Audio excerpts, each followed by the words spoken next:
जन्म और प्रारंभिक जीवन। रघुवीर सहाय का जन्म 9 दिसंबर 1929 को लखनऊ, उत्तर प्रदेश में हुआ था। उन्होंने अपनी प्रारंभिक शिक्षा लखनऊ में ही प्राप्त की।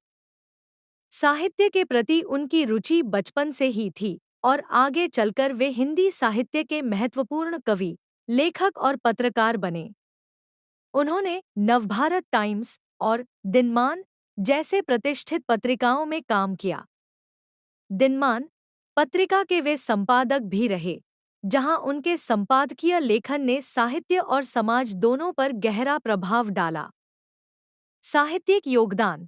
रघुवीर सहाय हिंदी साहित्य में नई कविता के प्रमुख कवियों में से एक माने जाते हैं। उनकी कविताएं समाज की समस्याओं, राजनीति और मानवीय संवेदनाओं पर आधारित होती थी।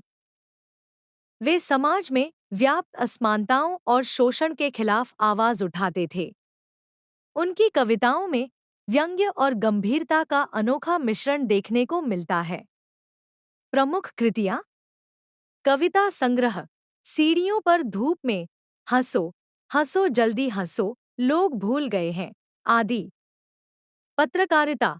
दिनमान पत्रिका के संपादक के रूप में उनके लेख और संपादकीय आज भी चर्चित हैं। सम्मान और पुरस्कार। रघुवीर सहाय को उनके साहित्यिक योगदान के लिए कई प्रतिष्ठित पुरस्कारों से सम्मानित किया गया, जिनमें साहित्य अकादमी पुरस्कार 1984 प्रमुख है। उन्हें पत्रकारिता और साहित्य दोनों में महत्वपूर्ण योगदान के लिए पहचाना गया। निधन।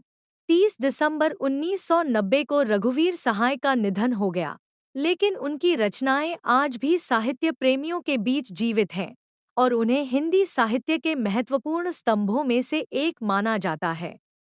रघुवीर सहाय ने हिंदी साहित्य और पत्रकारिता में जो योगदान दिया, वह आज भी भारतीय समाज और साहित्य में गहराई से महसूस किया जाता है।